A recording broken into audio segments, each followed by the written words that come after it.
All right, Yes. got Coach White here. And we will start with Anthony Dasher and then go to Mark Weiser. Morning, Coach. Thanks for doing this morning. I know you talked after the Vanderbilt game about using the SEC tournament just to continue to improve and get better. But I was wondering the fact you guys didn't pick up win number 20. It looks like you're going to be in the NCAA tournament. Does that take any pressure at all off you guys about having to win in this thing coming up this week? No, not at all. Nothing has changed for us, Dash. Again, every practice, every game, mid-majors, non-conference, conference games, it's about being our best and striving for growth. Had a good practice yesterday. In fact, the message yesterday was today. That's it. Showed them. We showed our guys a video. In fact, yesterday of a speech by John Wooden years ago talking about today. And today, that was yesterday. Today's about today. So we've had good momentum because we've continued to improve in a lot of areas, playing our best basketball, having won 4 in a row, and we want that to continue. So we take nothing for granted. The exterior noise has nothing to do with how we operate. Oklahoma is a really good team. It's a great opportunity for us. Hey, Mike, I'm not sure if you can hear me. I got an internet unstable message here at Butts-Mehre, but I wanted to ask you. I got you, Mark. Okay. Oklahoma beat Missouri, beat Texas. What are you seeing from them lately that has you, kind of looking closely at the scouting report? And do you think they may be more desperate given their tournament position? They're playing really well. They're playing better than when we played earlier. We are too.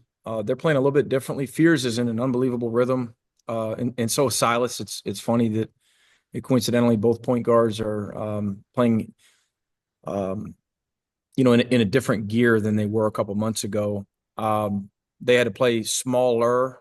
They've played small at times in the past, of course, but out of necessity, of course, with missing their big kid here as of late, and they're playing really well. I mean, they space you. They've got versatile guys. They can touch paint at multiple positions, driving it, kicking it. They're a good passing team overall. They can really drive you. They can really score in transition. They're one of the fastest teams in our league, downhill in space. And defensively, they're going to get after you, and they're going to be prepared. They're playing well. They're an NCAA tournament team, in my opinion. Yeah, I just want to ask you quickly about a couple players that aren't playing now, but just how they're coming along on the practice floor, Savo and Jordan Key. Doing well, really well. They've gotten better throughout the year. They're both good culture guys, good people, love having them around. And the challenge to those guys and a couple other guys that I would put in that category is to just stay ready and continue to improve daily. We'll go to Jordan and then to Maria Martin. Yeah, Mike, looking at the SEC tournament, how valuable do you think it is having veterans like RJ, like Tyron, who have played in conference tournaments before and sort of understand what it's going to be like? Yeah, we're not exactly an experienced team, and we don't have a ton of winning experience as we've talked about, but RJ provides that for sure. We've tried not to make the stage bigger than it is. It's a neutral site game. There will be added excitement, of course. We do embrace the fact that it is the tournament. It's the conference tournament of the best conference in the history of college basketball. That said, when it's tipped, it's a neutral site game, against a really good team. And we've been there before. Any added experience, we'll take it. And at the end of the day, we're trying to gain more and more of that experience. And obviously, we hope to gain more winning experience in this program.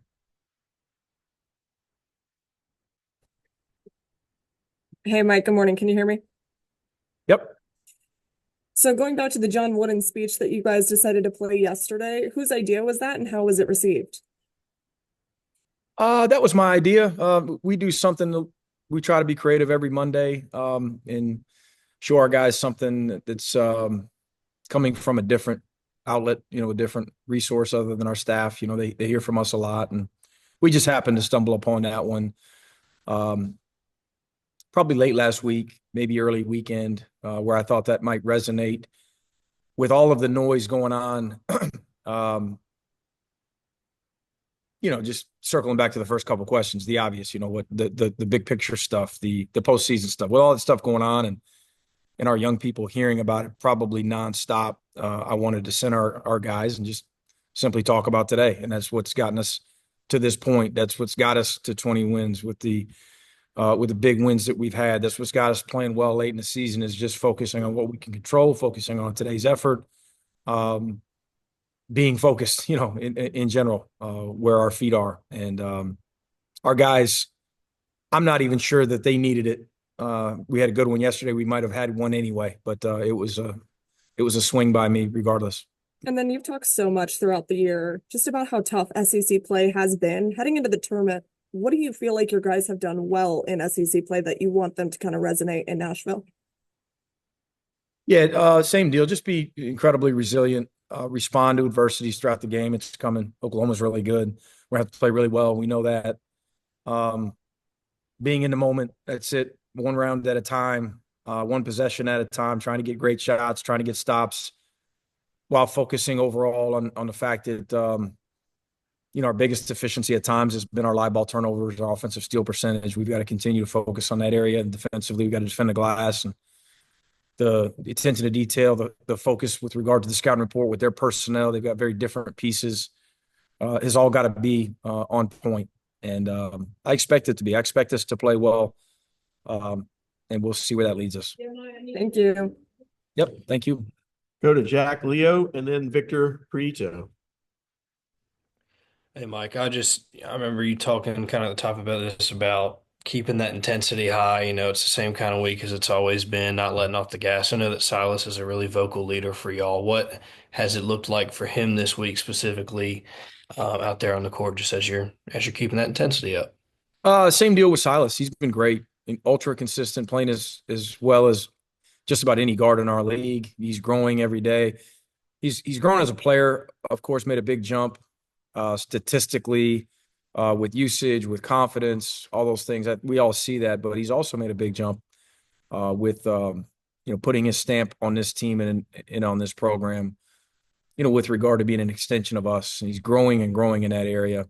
Was vocal yesterday, as expected. He'll continue to be that today. And I expect him to finish the season really strong.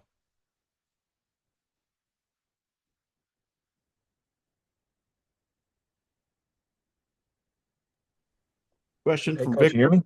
me? Yeah, there you go. There you go. Sorry. Internet's a little spotty. It's a big week for you guys in terms of, everything like that and what it means for the tournament.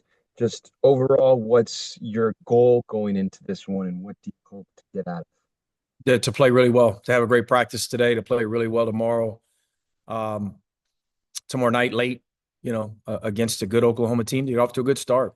Our biggest focus in the pregame conversation in the locker room will be to play well in that first 4-minute segment. Get to the first media timeout where we feel good about our intensity and our focus.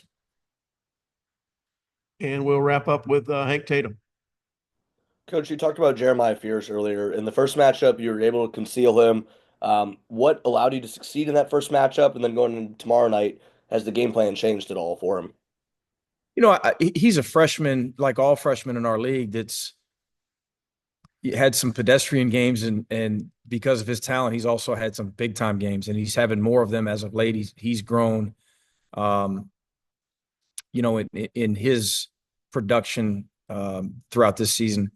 A lot of freshmen get better throughout the year. Some freshmen hit a wall. He's playing at a really high rate right now, playing with a lot of confidence, making shots, getting downhill, drawing fouls. He's just playing better. He was playing really well then. He's playing at another level now. And so we did a pretty good job. It's going to take a better effort from our entire team in a bunch of different areas, in ball screen coverage and in transition defense and isolation defense. He's a really good player, but they've got other really good players as well. And they've got some actions too, like all of these teams in this league that are tough to defend. All right.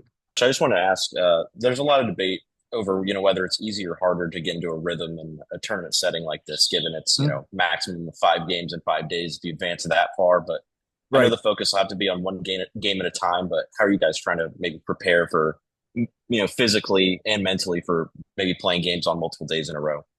What we're not. We're not. This is every one of these games is the Super Bowl.